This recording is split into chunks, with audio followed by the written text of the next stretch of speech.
今天啊，我们要正式开讲我在89年学潮中间的经历。为了搞这个系列啊，我其实还是做了很多功课的，就是一个是要阅读当年的一些文献资料。89年之后啊，就是教育部编了一本书，叫《惊心动魄的56天》。这本书啊，在动乱之后啊，各个高校都下发过。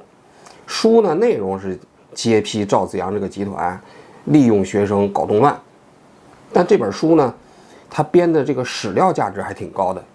因为他具体的哪一天做过什么事儿啊，这个东西的书记载的非常详尽。虽然说它主要是以北京为主，但是像武汉这样的地方呢，这些资料呢，它也都有涉及。因为人呢，过了30多年，很多个体记忆呢就不是特别清晰了，我必须借助这样的书啊，才能准确的回忆当年自己的这个过程啊。这本书呢，我后来这次的时候，我专门搞到了，让我国内的同学呢给我复印下来，然后用这个给我寄过来之后，我又重新把它打印出来了。如果对89年感兴趣的一些人呢，可以找来这本书看一下，我觉得它的史料价值还是非常高的。另外一个方面，我想说的是啊，就是关于89年啊，因为毕竟事隔30多年过去了，尽管我也做了很多功课，但是一些历史的细节，我不敢保证100%准确。甚至有的时候啊，人的回忆过程中间还会有意无意的美化自己。所以我就希望呢，各位如果要是经历过89年事件，并且经历过我们武汉大学89年事件的，在我播出这个节目之后啊，也欢迎大家来补充纠正我的一些历史细节。这是我前面要说的话。我们时间呢要回到1989年的4月19号的傍晚。这一天呢，我跟我的女朋友啊，正在武汉大学图书馆门前啊那片草地上呢，就是吃完饭散步，突然呢就发现啊，从武汉大学的那个学校里面啊，往那个校门口那条路上啊，走来了一队游行队伍。队伍的前面呢还抬着胡耀邦的遗像，然后呢旁边的录音机里头啊就放着哀乐。我一看呢，我就赶紧过去了。那么这些学生呢就是在组织游行啊。我一看到这个游行之后呢，当即就加入到了游行队伍里头。话说当年啊，89年的4月15号啊，胡耀邦去世。大家都知道呢，胡耀邦在86年的学潮过程中间，因为要承担责任，就辞去了党中央的总书记的职务，保留了政治局委员的职务。但是呢，广大学生啊，也包括其实知识分子界啊，对胡耀邦的印象非常好。然后在4月15号这一天，胡耀邦突然因为这个心脏病发作去世啊，这件事情在全国引起了轩然大波。很多人就把他的不幸的遭遇和他今天的这个死亡啊连在了一起。所以在4月15号当天，北京大学啊，这个北师大学呀，这个校园里就开始有一些学生贴一些挽联、大字报，要求党中央重新评价胡耀邦。这个呢就慢慢的蔓延到全国各地了。那么4月17号，北京就有学生开始上街游行了。那么武大那几天呢，其实大字报啊，还挽联呐，就这些东西呢，在报栏里头也就慢慢开始陆续出现了。终于在4月19号这一天，开始了第一次武汉大学的游行。当时这个游行队伍啊，从武汉大学出来之后，经过街道口，又走到了武昌火车站。我至今还记得啊，武昌火车站到的时候，武昌火车站前面有一个非常大的广场，所以当年啊，不管是武汉大学的学生，也包括武汉其他高校的学生，经常把武昌火车站当作是游行的一个终点，或者是一个重要的地点。因为那个地方呢，可以容纳的学生非常多，同时呢，由于武昌火车站呢人来人往啊，来自于全国各地的人在武汉坐火车的时候，都要在武昌火车站这个地方呢来驻留。那么学生运动在那儿一开始搞的时候，这个消息就会迅速扩散到全中国其他地方。所以当时4月19号那天，武大的学生就把自己游行的地点呢定在了武昌火车站。到了武昌火车站的时候，已经是晚上了。晚上以后，学生拥进了武昌火车站之后啊，由于那个运动都是自发的，然后就没有人不知道下一步该干什么。因为我当时呢，这个算是在学校里比较活跃的学生吧，所以我呢跟着学生拥到了这个武昌火车站广场之后呢，很多学生这个时候就看到了我，有人就怂恿我说王志安来了，你能不能讲几句啊？我当时呢年轻啊，也确实是这个激情澎湃的年代，别人一说，我说可以呀，没问题。结果就几个人就咵一抬，就把我抬到了一个自行车的后座上，我至今还记得，就是一个自行车的后座上，那个地方很窄很窄，我2个脚站在那个自行车的后座上，旁边还有几个人用手推着我的大腿，否则的话那不稳了，就容易掉下来啊。整个呢，我站在那个自行车的后座上一看呢，整个武昌火车站的广场上聚集的全部是学生，当然可能还有很多围观的市民啊。然后那个闪光灯，照相机的闪光灯就开始噼里啪啦噼里啪啦开始响，开始给拍照。我当时一想，说什么呢？我说我今天来啊，说2点吧。第一点，我反对在这个时间点召开人大会议制定游行示威法，因为游行示威法呢，应该是保障公民游行示威的权利的，但是在此时此刻，人大召开特别会议制定游行示威法，让我们感觉不是保障这项权利，而是要限制这项权利。哇，底下人山呼海啸啊，就开始鼓掌。我说第二，我们学生现在走到了街头，走到了历史的潮头，希望政府能够正确面对学生的诉求，跟学生呢可以进行这种沟通对话，而不要把学生啊当作是反对这个势力啊来对待。哇，那学生哇又开始鼓掌。我就讲了这2点，然后就下来了。下来了之后呢，然后学生之后我们就开始陆陆续续的开始回校。回校的时候，这个队伍啊就没有再保持了。我还记得呢，从武昌火车站其实走到我们武汉大学啊，路途也还是挺遥远的。走到半道的时候，我那鞋啊当时啊不是特别得劲儿，最后把鞋都脱下来了，光着脚走回到了武大。刚回到武大，一进宿舍，我们系的系主任、党总支书就在宿舍等着我了。哎呦，英雄回来了！我一看，这个麻烦了，系里知道了。当然，其实这也瞒不住，是吧？因为当时我是89年武汉高校第一次游行过程中间唯一一个站出来演讲的学生。那你想想，系里能不知道吗？然后呢，系党总支书还有我们的系的这个系主任就开始苦口婆心的做我工作。我至今还有印象，当时我回到我们学生宿舍的时候，大概也是已经晚上11点多了。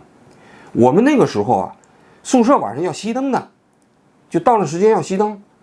后来那个党总支书和那个我们那个系主任就跟我们的宿舍的人讲，就那个宿舍楼的人讲，就暂时不要熄灯，就一直做我工作。做我工作呢，就讲年轻嘛，冲动了，对不对？这个你知道这个游行这个性质很严重，我也知道你们学生年轻热血澎湃，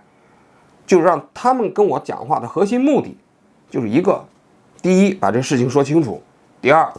保证今后不再从事任何类似的活动了。一直给我搞到12点1点，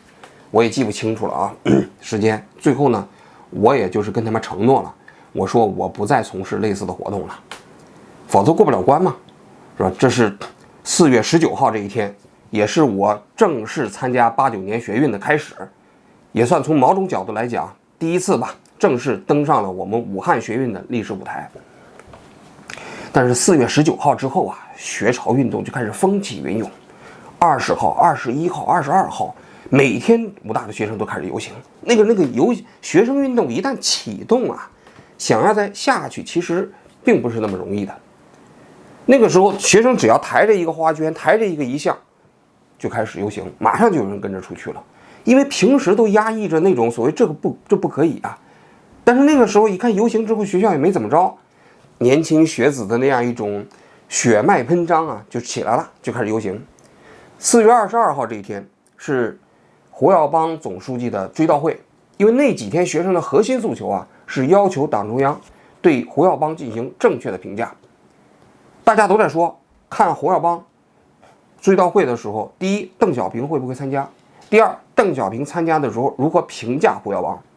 大家都知道，共产党评价他自己的那些人物的时候，都有一套语系的。其实最高的评价标准就叫马克思主义者，伟大的马克思主义者。这个现在其实你们去看啊，就是对这个所谓的党和国家领导人去世的时候那个评价啊，其实以后有机会我们专门做一期啊。那个微妙的词汇差异，其实背后都是有很大的玄机的。所以4月22号这一天，全国都在等着胡耀邦的追悼会，看看到底这两个方面怎么来一个向全国人民交代。结果4月22号这一天的追悼会呢，是在人民大会堂召开的，我还有印象。当时我们学生呢，其实宿舍里头没有电视，那饭堂，武汉大学的饭堂里头，一边吃饭，那顶上挂着几个电视机，我们都是边吃饭的时候边去看这个，一般看电视。4月22号那天，大家都拥到饭堂里看这个胡耀邦的追悼会。果然那天的追悼会呢，邓小平参加了。邓小平不但参加了，还亲自致了悼词。这个悼词呢，就明确说胡耀邦同志是伟大的马克思主义者。事后啊，就是89之后啊，邓小平啊在回忆这段的时候呢，曾经说过，其实他当时把胡耀邦称之为伟大的马克思主义者啊，实际上多少有些违心。他认为胡耀邦够不上这个格，但是当时迫于压力，不得不称胡耀邦是伟大的马克思主义者。但是不管怎么着吧，当年这个胡耀邦的追悼会是这么评价的。那评价完之后啊，学生运动也并没有就此平息啊。当天下午，武汉大学的学生又开始游行，北京好像也开始游行了啊。4月22号，武大学生的游行啊，这一天的游行是从丰原开始的。丰原是我们武汉大学的这几个园中间研究生的宿舍，所以研究生那天从下午的开始就开始组织游行，从丰原开始，梅园、桂园转一圈之后组织起来，大家开始游行。研究生搞游行就比我们本科生要正规一些啊，他们就焊了一个特别大的铁花圈，花圈上缠着花，其中呢前面抬花的人啊，就是我们班的一个同学，他的名字我就不说了啊，他就抬着前面的铁花圈从武汉大学开始出去。这一次游行是武汉大学学生第一次跨江游行。其实很多人不知道啊，其实当年武汉学生的游行啊，包括我们当年北京的学生游行也一样啊，那个游行是非常非常累的。你像从我们武汉大学啊，因为那个4月22号那天的游行的目标是汉口的武汉市政府。这个武汉市政府呢，位于今天武汉市滨江公园对面，距离我们武汉大学的距离啊，大概是30公里左右。当年这种游行啊，一走啊，一般就是2天，单程7、8个小时、8、9个小时，甚至10个小时。4月22号这一天的游行就是如此啊。就当天傍晚，学生开始聚集，开始游行，抬着铁花圈，然后就开始从武大出发从大东门阅马场，然后开始奔长江大桥。走到长江大桥的时候，一般就是3、4个小时、4、5个小时了。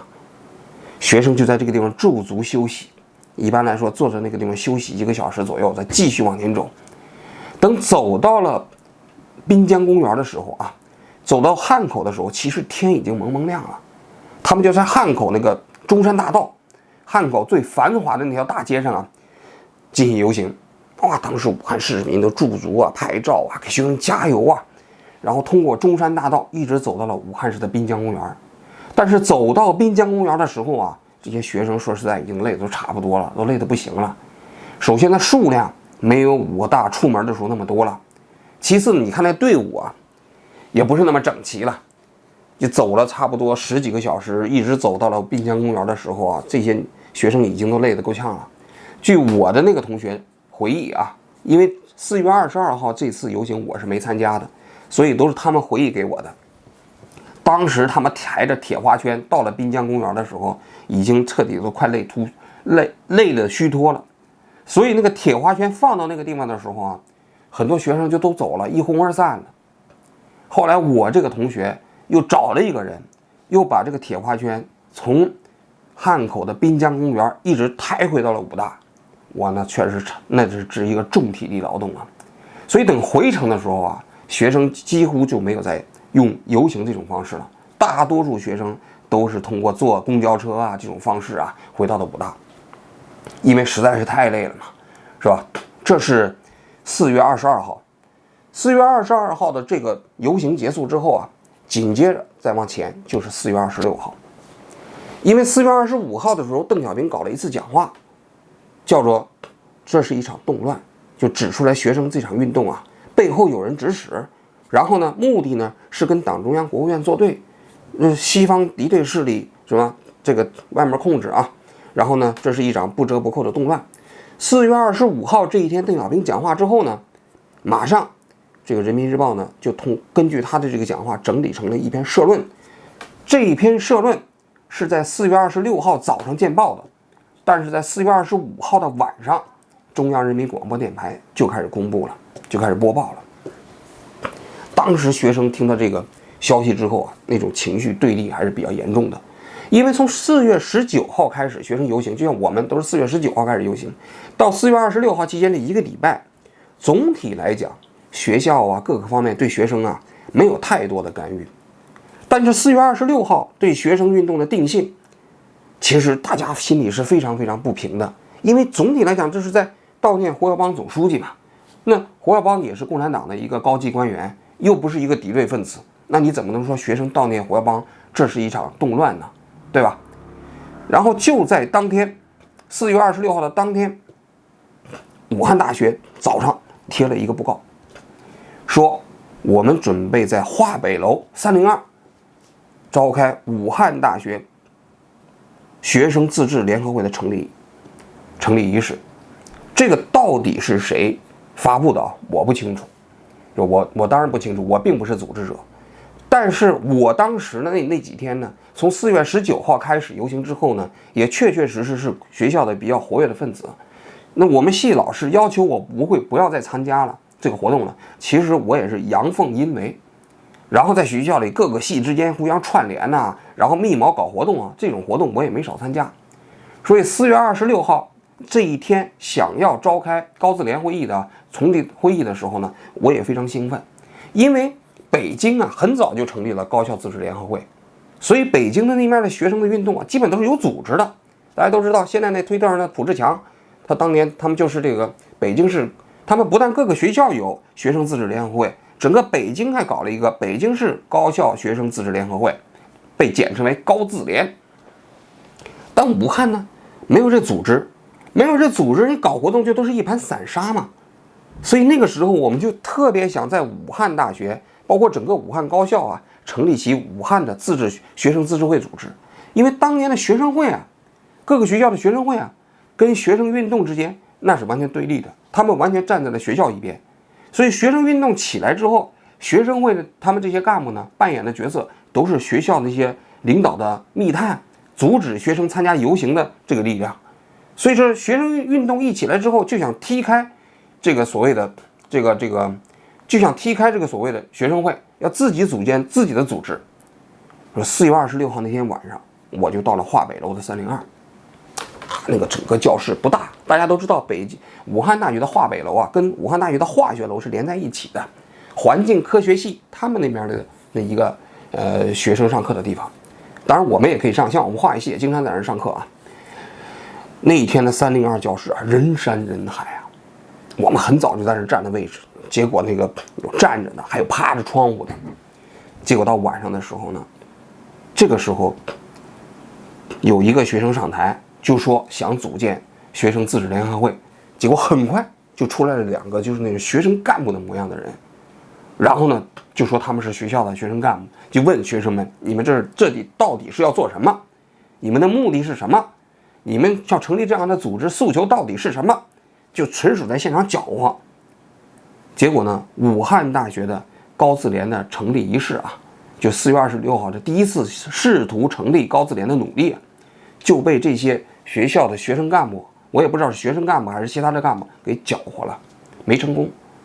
这是4月26号。那么从4月26号开始一直到后期，这是整个89年的运动啊就进入到了第2个阶段，就是学生开始由单纯的悼念胡耀邦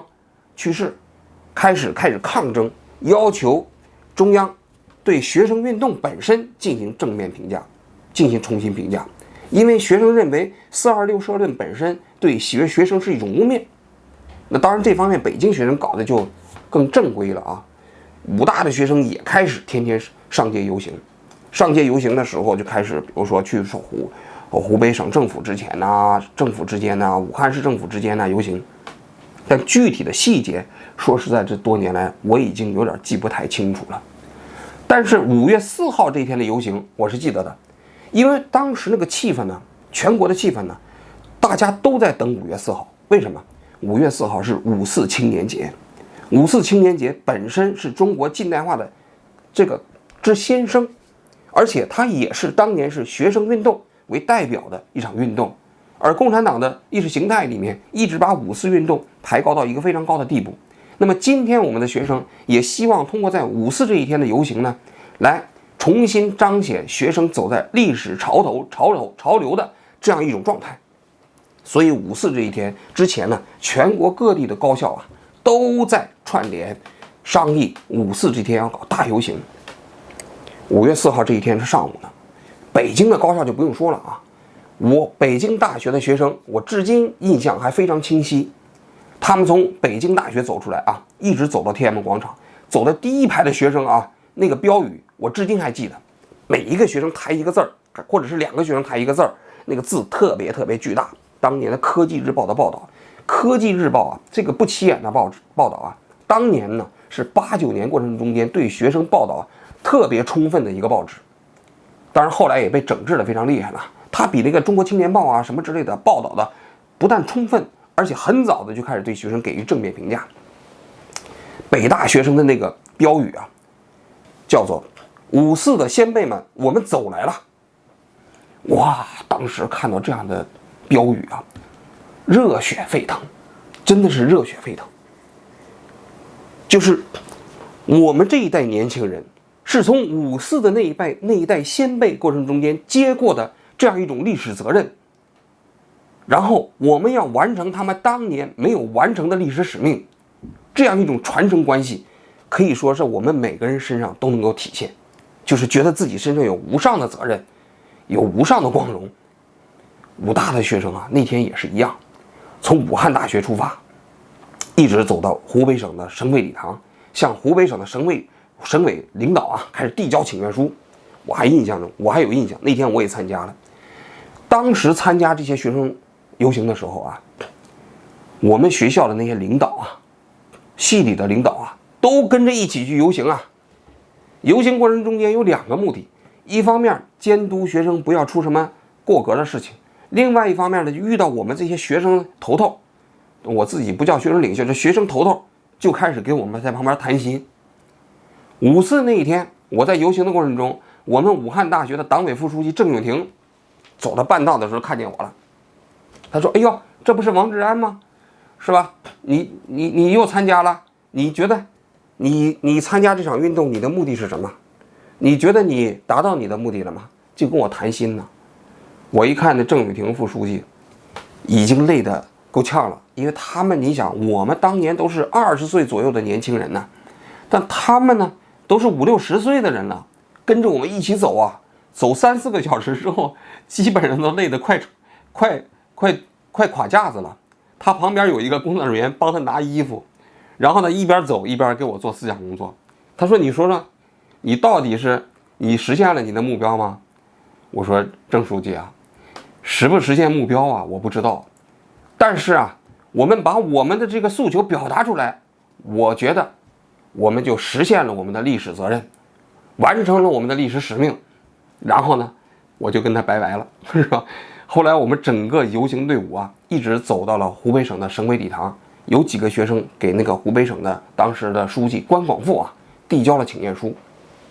也就在这一天呢，赵紫阳发表了一个讲话，在北京啊亚行的一个会议上发表了讲话。他的讲话跟4·26社论呢完全不同。他说学生是爱国的，这不是动乱。这一下子整个这个中央出现了2个声音呢。4·26社论的时候其实是说学生是动乱嘛，然后赵紫阳出来开始拨乱反正，说学生是爱国的。然后就在这一天，北京的学生走到了天安门广场的时候，北京高校学生哇全部拥到天安门广场。北京市高自联的主席叫做周永军，这个人名字我至今还记得，好像是中国政法大学的学生。他在天安门广场搞了一个叫五四宣言。这个五四的宣言的核心呢，也是讲了70年前我们的先辈们其实用他们的这个年轻热情创造了中国的历史。现在历史的责任传递到了我们现代人的身上，我们这一代年轻的学子身上啊。这个最后宣布从第2天开始，北京各个高校的学生开始复课。因为在之前呢，由于这个426社论之后，北京的学生，北京的各个高校为了抗议426社论都开始罢课了。但是周永军认为赵紫阳这个讲话其实已经实现了学生的诉求，就开始复课。那么到5·4这一天，我个人觉得是89年的一个节点。当年我们武大的学生也跟着罢课啊。5·4这一天的时候呢，到了湖北省委礼堂，把这个所谓的请愿书递交给了湖北省的省委。回到学校，89年的运动啊，又面临着一个十字路口，到底应该何去何从呢？我们明天接着讲。